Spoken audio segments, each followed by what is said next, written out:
Good morning everyone, welcome back to my channel. কেমন আছো তোমরা সবাই? আশা করছি সবাই খুব ভালো আছো। আমিও বেশ ভালো আছি। আমার আরও একটা নতুন দিনের নতুন ব্লগে তোমাদের অনেক ভালোবাসা আর ওয়েলকাম জানিয়ে আজকের ব্লগটা শুরু করলাম। এখন বাজছে প্রায় 9:30-10টার কাছাকাছি। ঘুম থেকে ওঠার পর আমার ঘর ঝাড় দিয়ে মোছা হয়ে গেছে, সাথে নিজে ফ্রেশ হয়ে বাসি নাইটিও চেঞ্জ করে ফেলেছি। রিন্টু ওঠার পর এখন বিছানাটা গুছিয়ে নেব, আর এখন থেকেই ভাবলাম ব্লগটাও শুরু করি। তবে আজকে ব্লগের শুরুতেই তোমাদের সবাইকে অনেক ধন্যবাদ। আমার এই বাড়ির ভিডিওগুলো তোমরা যে এত পছন্দ করো। একটা লং টাইম ধরে আমার ঘোরাঘুরি আর বিয়ের ভিডিওগুলোই পোস্ট হচ্ছিল চ্যানেলে। তারপর যেদিন আমি প্রথম এই বাড়ির একটা একদম ঘরোয়া ব্লগ দিলাম, সেই ভিডিওটা তোমরা যে এতটা ভালোবাসা দেবে আমি আশা করিনি। মাহিকা আমাকে কমেন্ট করে বলেছো যে অনেক দিন বাদে এরকম একটা বাড়ির ভিডিও দেখতে পেলে তোমার খুব ভালো লেগেছে। সত্যি কথা বলতে তোমাদের এই কমেন্টগুলো পড়ে আমার খুব ভালো লেগেছে। আমার এই সাদামাটা ডেইলি লাইফস্টাইল তোমরা যে এতটা পছন্দ করো, এটা সত্যি আমার কাছে কল্পনার বাইরে। তোমাদের সাথে গল্প করতে করতে আমার এদিকে বিছানাটা গোছানো কমপ্লিট। সকালবেলা থেকে বিছানাটা যতক্ষণ না গোছানো হয় আমার মনের মধ্যে একটা অস্থিরতা চলতে থাকে, জানো তো। বিছানার চাদর একদম টান টান করে পরিপাটিভাবে পাতা থাকবে, তবে আমার ঘরে ঢুকতে ভালো লাগে। ঘরের মধ্যে তো খাটটাই বেশি জায়গা নিয়ে থাকে, সেটাই যদি অগোছালো থাকে তাহলে কি দেখতে ভালো লাগে বলো। এদিকে মাঝে কদিন প্রচন্ড বৃষ্টিপাত হওয়ার জন্য ঠান্ডা ঠান্ডা লাগছিল রাতের দিকটা, তাই এই সোয়েটারটা আবার বার করতে হয়েছিল। এটা কেচে দিয়েছি, এখন এটা আলমারিতে তুলে রাখবো। আমি আমার শীতের জিনিসগুলো আলমারির একদম ওপরের তাকটাতে রাখি, তাহলে প্রয়োজন পড়লেই বের করে নেওয়া যায়। যদি কোনো কিছুর মধ্যে করে আলমারির মাথার ওপর তুলে রাখতাম তাহলে সত্যি অসুবিধায় পড়তে হতো। যেমন আমার ব্ল্যাঙ্কেটগুলো দেখো, আমি এখনো তুলতেই পারছি না। রাতের দিকটা করে এখনো পাতলা ব্ল্যাঙ্কেটটা লাগে, তো ওই মোটাটা তুলে দিলেই হয়ে যায়। তবে আবার ওই দুবার করে নামা ওঠাও, সেই জন্য রেখে দিয়েছি। একবারে শীত যখন চলে যাবে তখন দুটোকেই একসাথে একটু রোদে দিয়ে তারপরে তুলে দেবো। সকাল থেকে এটা ওটা করতে করতে অনেকটা বেলাই হয়ে গেছে। তার সঙ্গে দেখো এটা ওটা কাজ লেগেই থাকে। আমি আগে ভাবতাম রান্নাটা হয়ে গেলেই হয়ে গেল, সংসারে আর সেরকম কাজ থাকে না। তবে জানো তো, এখন নিজে সংসার করে বুঝছি কাজের শেষ থাকে না। এটা ওটা মানে যত ছোটোখাটো সমস্ত কিছুই যেহেতু ফলো করতে হয়, সেই জন্য প্রচুর কাজ থাকে, যেগুলো করতে করতে সত্যি সময় কোন দিক দিয়ে চলে যায় তা টের পাওয়া যায় না। এখন যখন কেউ আমাকে বলে না যে আমি বাড়িতে শুয়ে বসে থাকি, বড্ড হাসি পায়, তার সাথে মাঝে মধ্যে মাথাটা চট করে গরম হয়ে যায়। মনে হয় এসে দেখো বাড়িতে শুয়ে বসে সত্যি কি সময় যায়, নাকি একটা হাউসওয়াইফ বলে সারাদিন শুয়ে থাকা যায়। অনেকেরই একটা বদ্ধমূল ধারণা আছে যারা বাইরে গিয়ে কাজ করছে সেটাই শুধুমাত্র কাজ, কারণ সেই কাজের রিটার্নে তুমি টাকা আনতে পারছো। এন্ড অফ দ্য ডে তুমি টাকাটাই আনতে পারছো ঘরে। তবে হাউসওয়াইফদের কাজে যেহেতু কোনো টাকা নেই, সেই জন্য এটাকে অনেকেই ছোট করে দেখে। তবে জানো তো, হাউসওয়াইফদের কাজ হলো সব থেকে টাফ কাজ। সব দিক তোমায় ফলো করতে হবে। পান থেকে চুন খসলে কেউ তোমায় কথা শোনাতে বাদ রাখবে না। যাদের ঘরে বাচ্চা আছে তাদের কথা তো ছেড়েই দাও, সারাদিন বাচ্চার দেখভাল করা, তাকে ঠিক টাইমে খাওয়ানো, স্নান করানো। যাদের বাচ্চা স্কুলে যায় তাদেরকে রেডি করে স্কুলে পাঠানো, স্কুলের হোমওয়ার্ক, কত বলবো। সবাই তোমরা আশা করি জানো, কারণ আমার ব্লগ বেশিরভাগ হাউসওয়াইফরাই দেখো। তো এইগুলো সত্যি কথা বলতে আমাদের মাঝে মধ্যেই শুনতে হয়। তোমাদের কখনো শুনতে হয়েছে কিনা জানি না, তবে আমাকে তো শুনতে হয় মাঝে মধ্যেই। আর এখন শুনলে সত্যি কথা বলতে গায়ের চামড়াটা একটু একটু করে সময়ের সাথে সাথে মোটা বানিয়ে ফেলছি, তো একটু ঘাটা কম লাগে। তবে লাগে এখনো একটু একটু সময় লাগবে। মানে ওই যে বলে না, সংসার ধর্ম যত বেশি করা হয় তত গায়ের চামড়া হয়তো মোটা হয়, আর সহ্য শক্তি ধৈর্য শক্তি বাড়ে। এই কিছু কিছু মানুষের জন্যই বাড়ে, কারণ তোমাকে শোনাতে শোনাতে তোমার চোখের জল মুছতে মুছতে একটা টাইমে ওটা শুকিয়েই যায়। আমারও সেই দিকেই জীবন এগোচ্ছে, জানো তো। চলো, অনেক ভারী ভারী কথা হয়ে গেছে, এখন রান্নার দিকে যাওয়া যাক, কারণ বেলা এদিকে গড়িয়ে অনেকটাই হয়েছে। আর এই গরমটা পড়ার পর থেকে আমি চেষ্টা করি যত তাড়াতাড়ি কাজবাজগুলো মিটিয়ে নেওয়া যায়, কারণ আমার ঘরের যেহেতু ছাদটা একটু নিচু, সেই জন্য বেলা বাড়ার সাথে সাথে গরমটা প্রচণ্ড বাড়তে থাকে। আর রান্নাঘরে আগুনের সামনে দাঁড়িয়ে তো কাজ করাই যায় না, যদিও আমি ইন্ডাকশানে রান্না করব। তো চলো এখন চটপট করে কাজগুলো সেরে ফেলি।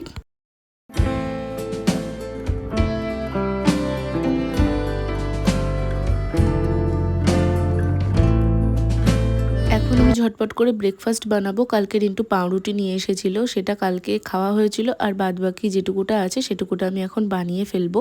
আজকে আবার আমি পাউরুটিটা ভেজে খেয়েছি, জানি এনাকে আমাকে বকাবকি করবে, তবে ভীষণ ক্রেভিং হচ্ছিল। আর আমার এখন এত সলিড লেভেলের ক্রেভিং হচ্ছে না, যেটা খেতে মন করছে, মানে আমাকে ওটা খেতে হবেই এরকম একটা মনে হচ্ছে। তা অনেক দিন বাদে সেই বহরমপুর গেছি, তার আগে আমি এরকমভাবে পাউরুটি ভেজে খেয়েছিলাম, তাই অনেক দিন বাদে আজকে পাউরুটিটা খেয়েছি এরকমভাবে ভেজে। আর ওপর দিয়ে তো আমি চিনি ছড়িয়ে নিই।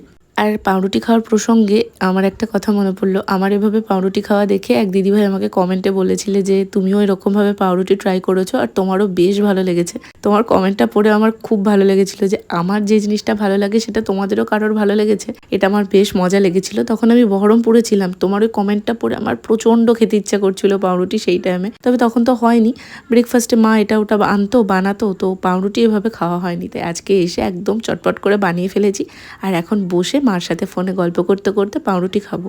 এখানে অনেকগুলো আছে, এতগুলো আমি একা খাইনি। রিন্টুও বেরোবে, রিন্টু একটা দুটো খেয়ে তারপর বেরোবে। ও গেছিল স্নান করতে, ও আসার পর খাবে। তো আমার প্রচণ্ড খিদে পেয়ে গেছিলো, তার সাথে মাও ফোন করেছিল, ওই জন্য ফোনে কথা বলতে বলতে আমি খাওয়াটা স্টার্ট করে দিয়েছি। আজকে আমার ব্রেকফাস্ট করতে অনেক লেট হয়ে গেছে, কারণ আজকে রিন্টু অনেকটা লেট করে বেরোবে, ওদের একটা মিটিং আছে, সেই জন্যই ও আজকে অনেকটা দেরিতে যাচ্ছে।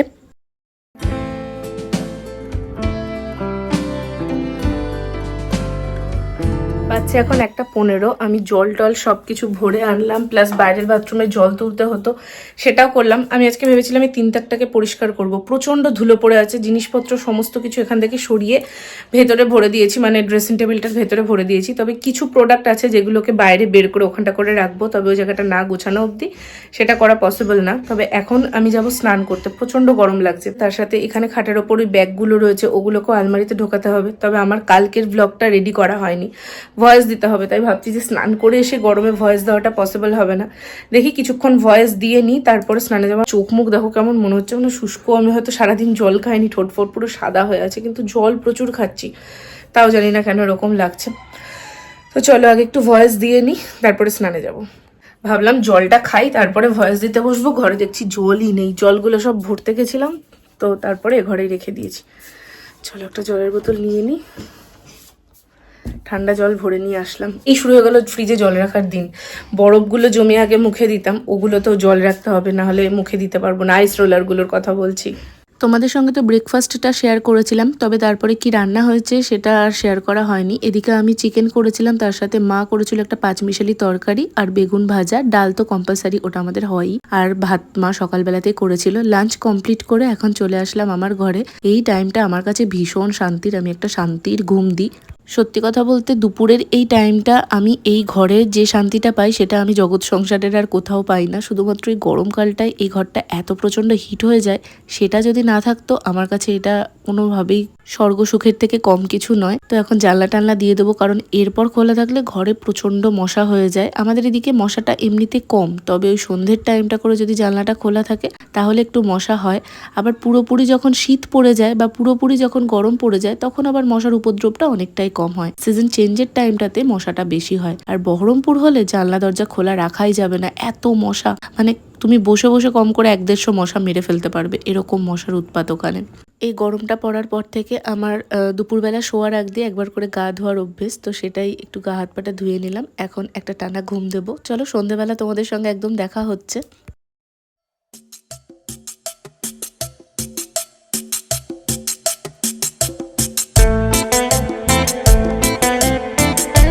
Good evening. বাচ্চা এখন প্রায় 6:30 মতন, ওই 6:10-15 নাগাদ ঘুম থেকে উঠে পড়েছি। আর দুপুরবেলা ঘুমানোর সময়টা একটু গরম গরম লাগছিল ঠিকই, তবে ওই 5টার পর থেকে আবার একটু শীত করে, তো সেই জন্য কাঁথাটা নিয়ে শুয়েছিলাম।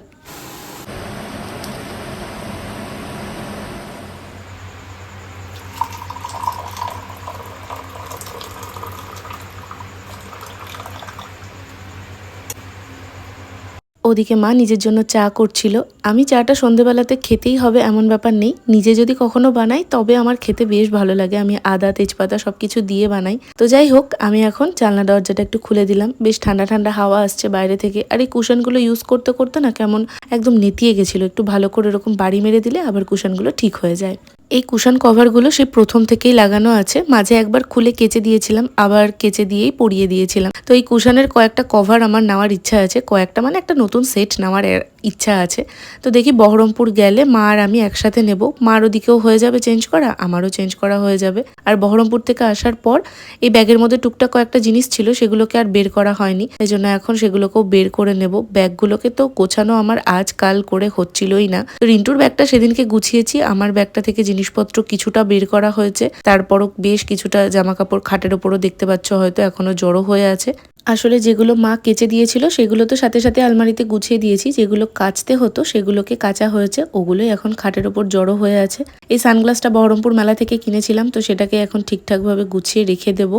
আর তোমাদের তো বলছিলাম আমার এই লাল দাগটা পুরোপুরি ভালোভাবে ক্লিন করতে হবে। সাইড দিয়ে দেখতে পারো কেমন ধুলো ধুলো হয়ে আছে। তবে এখন আমি এগুলো ক্লিন কিচ্ছু করব না, কারণ যেহেতু সামনে আমি আবার যাব, তো ভেবেছি একেবারে ঘুরে আসার পরই এগুলোকে প্রত্যেকটা জিনিসকে ধরে ধরে ক্লিন করতে হবে। তো দেখতেই পাচ্ছ কেমনভাবে ধুলো ধুলো হয়ে আছে। প্রতিটা জিনিস মানে ছোটোখাটো প্রত্যেকটা জিনিসকে মুছে মুছে ঠিক করে ক্লিন করতে হবে, যেহেতু মাঝে অনেকটা টাইম বহরমপুর ছিলাম, সব মিলে এতটা অগোছালো হয়েছে। বড় জায়গাগুলো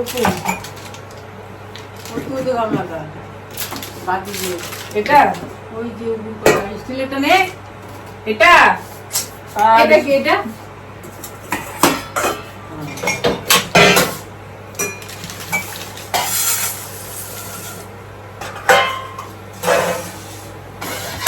ডাল চানাচুর তার সঙ্গে দুধ চা, একদম কি ভালো লাগতো